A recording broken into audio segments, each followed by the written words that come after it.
बिस्मिल्लाहिर्रहमानिर्रहीम। तमाम देखने और सुनने वालों को अस्सलाम वालेकुम। दोस्तों, बनी इसराइल का एक कसाब अपने पड़ोसी की कनीज पर आशिक हो गया। इत्तेफाक से उस कनीज को अपने मालिक ने किसी काम से दूसरे गांव भेजा। कसाब को मौका मिल गया और वो भी उस कनीज के पीछे हो लिया। जब वो जंगल से गुजरी तो अचानक कसाब ने सामने आकर उसे पकड़ लिया और उसे गुनाह पर आमादा करने लगा। जब उस कनीज ने देखा कि इस कसाब की नीयत खराब है तो उसने कहा, ए नौजवान, तू इस गुनाह में ना पड़। हकीकत तो ये है कि जितना तू मुझसे मोहब्बत करता है उससे कहीं ज्यादा मैं तेरी मोहब्बत में गिरफ्तार हूँ।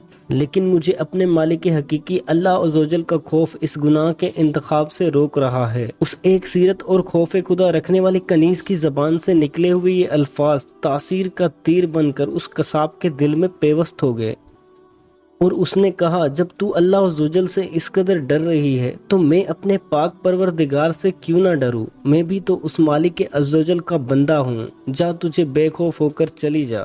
इतना कहने के बाद उस कसाब ने अपने गुनाहों से सच्ची तौबा की और वो वापस पलट गया। रास्ते में उसे शदीद प्यास महसूस हुई, लेकिन उस वीरान जंगल में पानी का दूर दूर तक कोई नामो निशान तक नहीं था।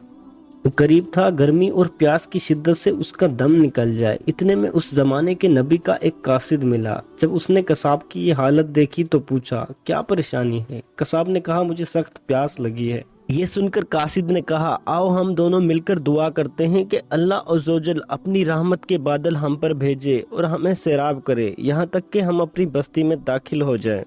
कसाब ने जब ये सुना तो कहने लगा, मेरे पास तो कोई ऐसा नेक अमल नहीं जिसका वसीला देकर दुआ करूं। आप नेक शख्स हैं, आप ही दुआ फरमाइएगा। फिर उस कासिद ने कहा, ठीक है, मैं दुआ करता हूं, तुम बस आमीन कहना। फिर कासिद ने दुआ करना शुरू की और वो कसाब आमीन कहता रहा। थोड़ी ही देर में बादल के एक टुकड़े ने उन दोनों को ढांप लिया और जब वो बादल का टुकड़ा उन पर साया फकन होकर उनके साथ साथ चलता रहा। जब वो दोनों बस्ती में पहुंचे तो कसाब अपने घर की तरफ रवाना हुआ और वो कासिद अपनी मंजिल की तरफ जाने लगा। बादल भी कसाब के साथ साथ रहा। जब उस कासिद ने ये माजरा देखा तो कसाब को बुलाया और कहने लगा, तुमने तो कहा था कि मेरे पास कोई नेकी नहीं है और तुमने तो दुआ करने से भी इनकार कर दिया था। फिर मैंने दुआ की और तुम आमीन कहते रहे, लेकिन अब हाल ये है कि बादल तुम्हारे साथ हो लिया है और तुम्हारे सर पर साया फकन है।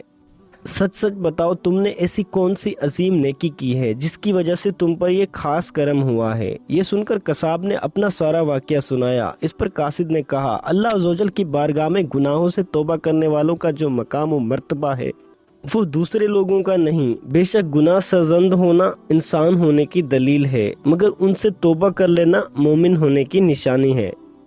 मोहतरम अजीज दोस्तों, हम उम्मीद करते हैं कि हमारी ये छोटी सी वीडियो आपको बहुत पसंद आई होगी।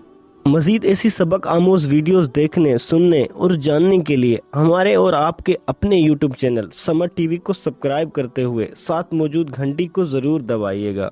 आप सबका बहुत बहुत शुक्रिया। हो सके तो दुआओं में याद रखिएगा। अल्लाह पाक आप सबका हाफिज व निगहबान। वालेकुम अस्सलाम।